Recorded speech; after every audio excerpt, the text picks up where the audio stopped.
एक शहर दो एहसास। चैप्टर 3। रात में हया अपने रूम में थी। उसे धीरे से डोर नॉक सुना। मे आई कम? उसने मुड़कर देखा। अरहम था। हाँ, अरहम ने कहा। माँ का नेचर थोड़ा कंजर्वेटिव है, पर्सनल मत लेना। मैं समझ सकती हूँ, और शायद मुझे हॉस्टल शिफ्ट हो जाना चाहिए। अरहम एक पल के लिए उसे देखता रहा। श्योर हो?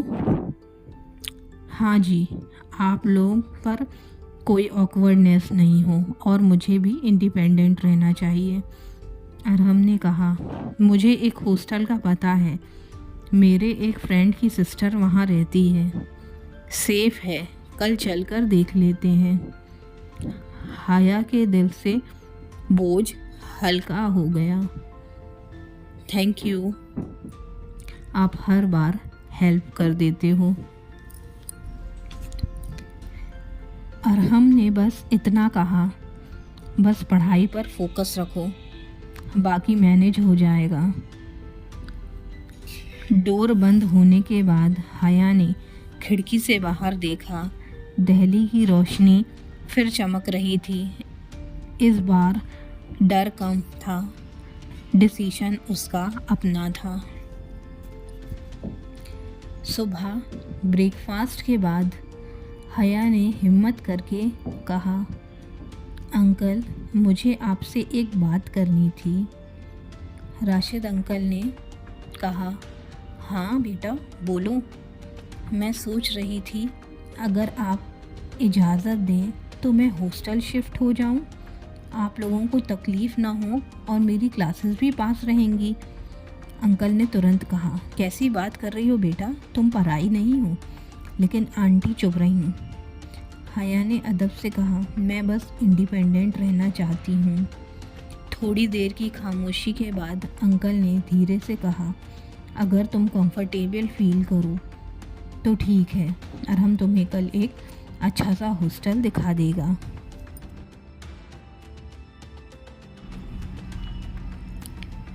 हॉस्टल देखने जाते हुए अरहम बाइक निकाल रहा था। रेडी? उसने सीधा सा पूछा। हाँ, हया ने कहा। दिल्ली की सड़क पर हल्की सी ठंडी हवा चल रही थी। हया पहली बार इतनी भीड़ में बाइक पर बैठी थी। हल्का सा डर भी रही थी। हॉस्टल वाली गली में रोड थोड़ी सी अनइवन थी। हया का पैर अचानक फिसल गया जब वह उतर रही थी तो वो गिरने ही वाली थी कि अरहम ने तुरंत उसका हाथ पकड़कर अपनी तरफ खींच लिया। एक पल में वह उसकी बाहों में थी। हया का दिल जोर से धड़क रहा था। अरहम की ग्रिप स्ट्रॉन्ग थी, पर नज़र बिल्कुल सॉफ्ट। दोनों की आंखें एक दूसरे से टकरा गईं। वक्त जैसे एक सेकंड के लिए रुक गया। केयरफुल, अरहम ने धीरे से कहा। हया ने हल्का सा शर्माते हुए नज़र झुका ली। सॉरी, मैं देख नहीं पाई। अरहम ने हाथ धीरे से छोड़ा, लेकिन उस पल कुछ बदल चुका था। पहली बार उसने हया को सिर्फ पापा के दोस्त की बेटी नहीं, एक अलग नज़र से देखा। चलो, उसने नॉर्मल टोन में कहा, हॉस्टल देख लो, अगर पसंद आए तो आज ही बात कर लेते हैं। हया ने हाँ में सिर हिलाया, और अरहम के दिल में एक नया एहसास चुपचाप जन्म ले चुका था। हॉस्टल देखते टाइम आलिया भी वहाँ आ गई थी। हॉस्टल फाइनल हो गया था, सेफ था, फॉर्मेलिटीज़ कल होनी थी। हया आलिया के साथ ऑटो में बैठकर घर चली गई। अरहम वहीं रोड के कोने पर कुछ देर खड़ा रहा। उसके हाथ में अभी भी हल्का सा वो एहसास था जब हया फिसली थी और वो उसकी बाहों में आई थी। केयरफुल, उसकी अपनी आवाज़ उसके कानों में गूंज रही थी। अरहम ने हल्का सा सिर हिलाकर खुद को नॉर्मल करने की कोशिश की। बस 1 सेकंड था, इतना सोचने की क्या बात है, उसने खुद से कहा। लेकिन बात सिर्फ 1 सेकंड की नहीं थी। उसकी आंखों में जो डर था गिरते वक्त, और फिर जो भरोसा था जब उसने उसे पकड़ा, वो सीधा दिल में उतर गया था। अरहम यूजुअली प्रैक्टिकल था, इमोशंस में बिलीव नहीं करता था, लेकिन आज उसे लगा दिल्ली में कोई नया चैप्टर शायद सिर्फ हया के लिए नहीं है, उसके लिए भी शुरू हो रहा है। बाइक स्टार्ट करते वक्त उसने एक बार पीछे मुड़कर उस गली को देखा और धीरे से मुस्कुराया। स्ट्रेंज, उसने पहली बार महसूस किया हया उसे अच्छी लगने लगी थी। घर लौटकर अरहम सीधा अपने कमरे में चला गया। बैग साइड पर रखकर, पर ध्यान कहीं और था। टेबल पर बैठकर उसने बुक खोली, पर लफ्ज़ समझ नहीं आ रहे थे। दिमाग में बस वही पल बार बार आ रहा था। हया का फिसलना, उसका हाथ पकड़ना और वो आँखों का मिलना।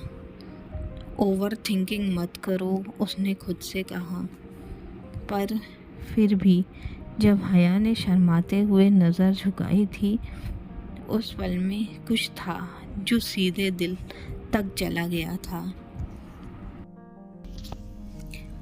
अरहम नॉर्मली लड़कियों से डिस्टेंस रखता था। यूनिवर्सिटी में भी सब उसे सीरियस टाइप ही समझते थे, लेकिन आज उसे लगा जैसे किसी ने उसके अंदर एक छोटी सी रोशनी जला दी हो। दूर से आलिया की आवाज़ आ रही थी, माँ, पापा, हया का हॉस्टल फाइनल हो गया है। अरहम ने आंखें बंद कर ली। अच्छा है, उसने धीरे से खुद से कहा, दूर रहना ही बेहतर है। फिर भी दिल ने हल्की सी जिद की, बस देखते रहना दूर से।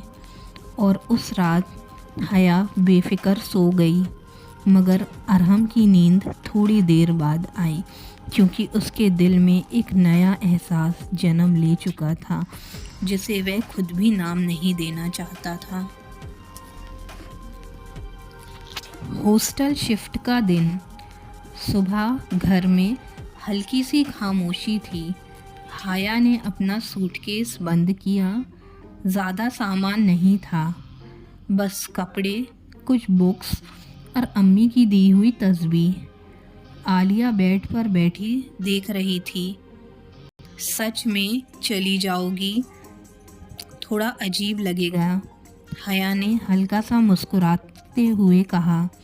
रोज़ मिलेंगे ना यूनिवर्सिटी में। नीचे डाइनिंग टेबल पर राशिद अंकल खड़े थे। बेटा, कोई भी ज़रूरत हो तो फ़ोन करना, ये घर है तुम्हारा। हया की आंखों में हल्का सा पानी आ गया। थैंक यू अंकल, आंटी ने बस इतना कहा, अपना ख्याल रखना। उनकी आवाज़ में पहली बार थोड़ी नरमी थी। राशिद अंकल के घर के बाहर कार खड़ी थी। हया ने अपना सूटकेस उठाया ही था कि अरहम बिना कुछ कहे उसके हाथ से सूटकेस ले लिया।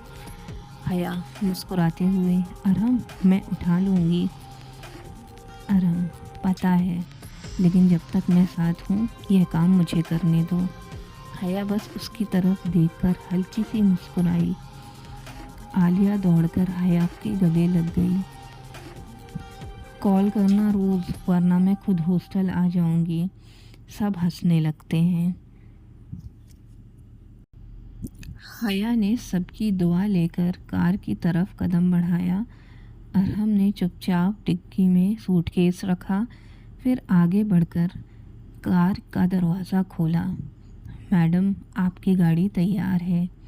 हया मुस्कुरा दी, कार में बैठ गई। कार धीरे धीरे घर से निकल गई। कि क्या होगा हया की ज़िंदगी में, जानने के लिए प्लीज़ लाइक एंड सब्सक्राइब।